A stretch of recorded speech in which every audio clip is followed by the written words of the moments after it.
Great Lakes Prepping here. Every few days I get contacted by companies who want me to either endorse their products or send me products in exchange for a video review. Now, the majority of these companies and products just have really absolutely nothing to do with anything I talk about on my channel.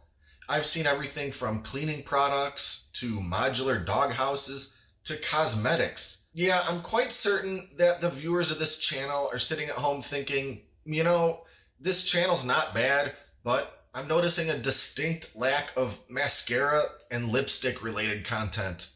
Anyway, from time to time, I do see a product that at least loosely fits the sort of things that this channel is about.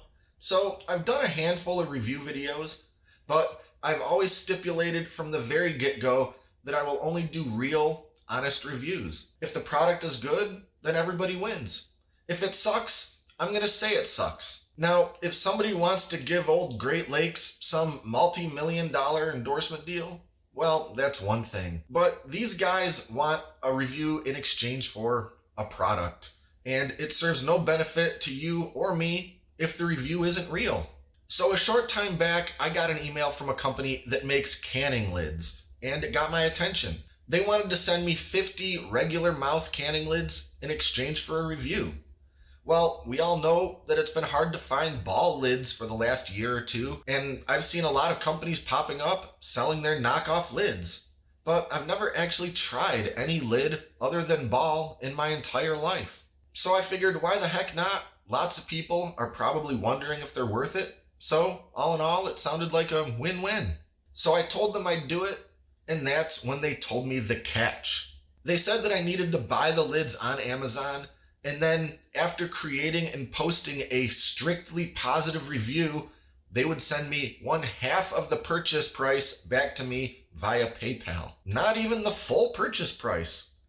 I went and looked at the Amazon page, and they were selling for about $15 at the time.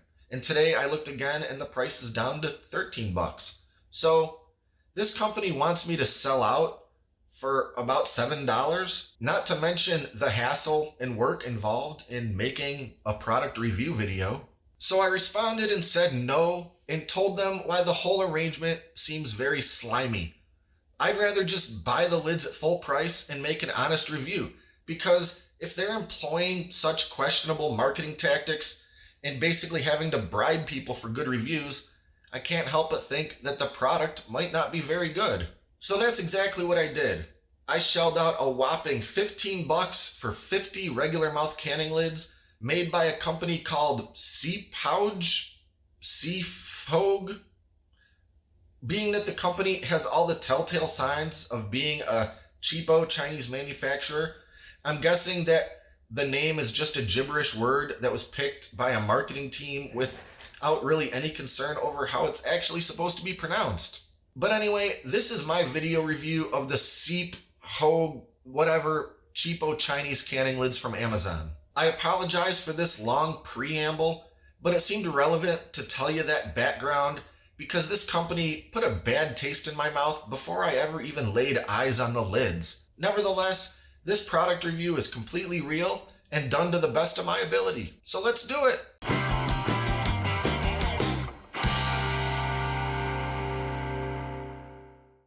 Let's take a quick look at the Amazon product page for these lids. Specifically, let's look at some of the reviews. At the time I made this, there are 52 reviews and they have a 4 out of 5 star rating. But looking a little closer, I can see that pretty much all of the 5-star reviews are very short and non-descriptive.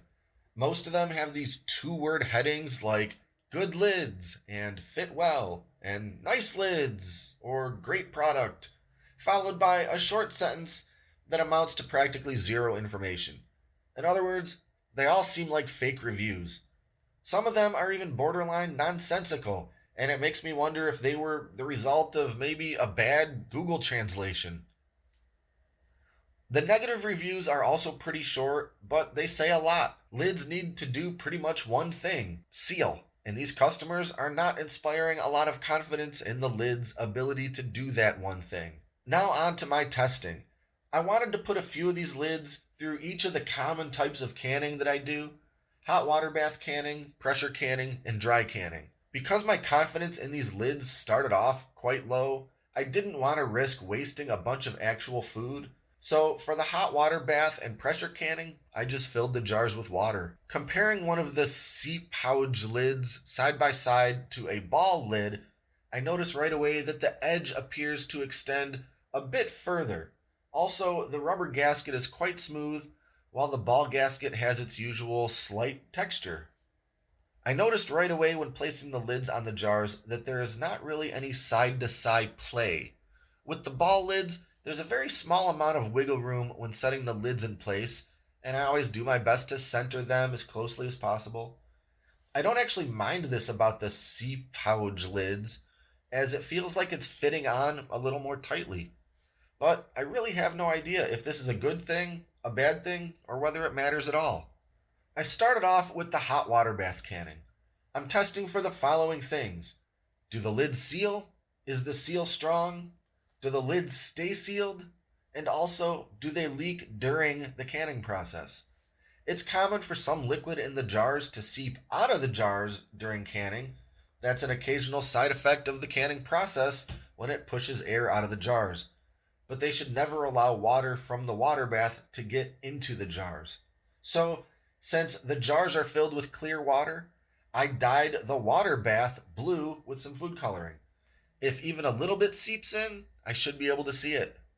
So I followed all the normal canning procedures. The only difference was that the jars contained water and not tomato sauce or pickles or jam or whatever. I wanted to process the jars for a good long time to put the lids through a full torture test. I processed my tomato sauce for 40 minutes, which is kind of a long time as far as hot water bath processing goes. So that's what I did here. After processing, I removed the jars, and right away I can see that one of the jars is looking a bit smurfy. I put them on the counter to cool, and after a while I heard one lid pop, but I only ever heard the one. After a few hours, when everything was cool, it's time to check the results. To no surprise, the blue jar did not seal. While the lid doesn't appear overtly damaged, it does seem very slightly warped. When holding this jar up next to some of the blue water from the canner, the much lighter color suggests that a lot of water didn't leak in, but even the smallest amount is going to turn the jar's water blue, and that's not good. One other jar also did not seal. Its lid was not popped in, and it came off quite easily. So 4 of the jars did seal, but it's weird that I only ever heard the one pop. Pulling a bit on the lid rims, the 4 jars that sealed seem to be on there pretty good. The last thing to do is my upside down shake test. A properly sealed lid should have absolutely no problem staying put when the weight of the jar's contents are shaken repeatedly against it. 3 out of the 4 lids had a good, strong seal, but lo and behold, one of them broke loose after a couple shakes. So for the hot water bath canning test, the results are in. A 50% failure rate. That might sound pretty bad, but in actuality, it's really, really bad. If I had to try and guess how many ball lids I've used in all my years of hot water bath canning, I'd have to say it's somewhere close to the 1,000 range. And in all that time, I've definitely had some failed seals. I can't say for sure how many were my fault and how many were the lid's fault, but what I can tell you is that I can count on 2 hands and 2 feet the number of failed seals I've had. Even when rounding up from my memory's best estimates, that's still only a 2% failure rate. Next up is pressure canning. This test will pretty much be the same as the water bath testing, except with a pressure canner. I don't bother with food coloring on this one since the jars aren't submerged in water like they are with water bath canning. Again, I want to pick a good long processing time just to give the lids every opportunity to succeed or fail. So I went with 50 minutes. And since most recipes that I pressure can call for 10 pounds of pressure, that's what I'm using here. After canning and after letting the canner depressurize, I remove the jars. I don't see any immediate red flags, but time will tell. Over the next little while, I heard 4 of the 6 lids pop. Once completely cooled, I checked the lids and exactly 4 of them seemed to have popped. When I pressed and pulled on the lids, sure enough, 2 of them didn't seal. So I took the 4 that did seal and performed the upside down shake test, and all 4 held strong. So our test results are looking a little better than with the hot water bath test, but not by nearly enough. A 33% failure rate is still about 31% higher than what I'd expect to tolerate. And real quick, I know that my sample size for these experiments is very low. 6 of anything is hardly enough to pass scientific muster. But with such a small sample size, I'd expect, or at least hope, that somewhere between 0 and 1 lids could fail. But when more than 1 fails among this tiny sample size, it basically screams that I should have concerns with the quality of the product. Lastly, I'll do a dry canning test. This is the test that's least likely to fail, and it's also the test with the lowest stakes.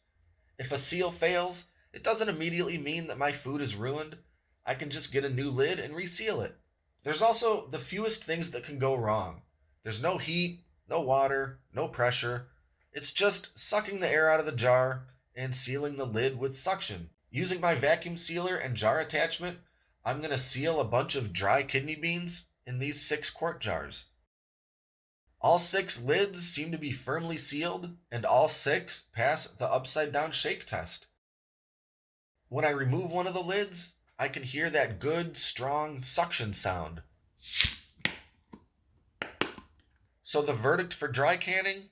0% failure rate. Now I'll mention that all of these tests and results are from a couple day period. The one thing that I have not really tested for is a long-term seal. It's entirely possible that a seal which is good and strong today could fail in a matter of days, weeks, or months. But in my experience, if the seal is strong after a day, it's usually going to be strong after a month. But then again, I have no prior experience with cheapo Ceephouge Chinese lids. Either way, it doesn't really matter because my short-term tests have given me such little confidence in these lids. I'm not really worried about their long-term success rates because, frankly, I'm never going to use them for hot water bath or pressure canning. I guess I'll keep the lids that I have left as backups that I could use exclusively for dry canning, but I certainly won't buy more, and I'm definitely not going to trust them for any of my wet canning. I don't like wasting food, and I'm not much a fan of botulism. After these test runs, my personal opinion is that trusting these lids is not worth the risk. One final note, while shooting some pointless B-roll of the lids, in case I needed a little more footage to talk over, it occurred to me to count how many lids I have. I used 18 lids for the tests, and there are 28 unused lids here. By my calculations, that adds up to 46 lids. So, yeah, that means they shorted me 4 lids. Honestly, I'd be more upset about it if the lids were great, but really, this is pretty much right in line with my expectations of Ceephouge at this point. So that's about it for now. If you've used the Ceephouge lids, share your experience with them in the comment section below. And I'm not going to share the Amazon link to these lids, but I'm sure you can find them if you really want to. Be sure to like and subscribe to stay up to date with all our latest stuff, including future product reviews. Thanks for watching, and until next time, this is Great Lakes Prepping.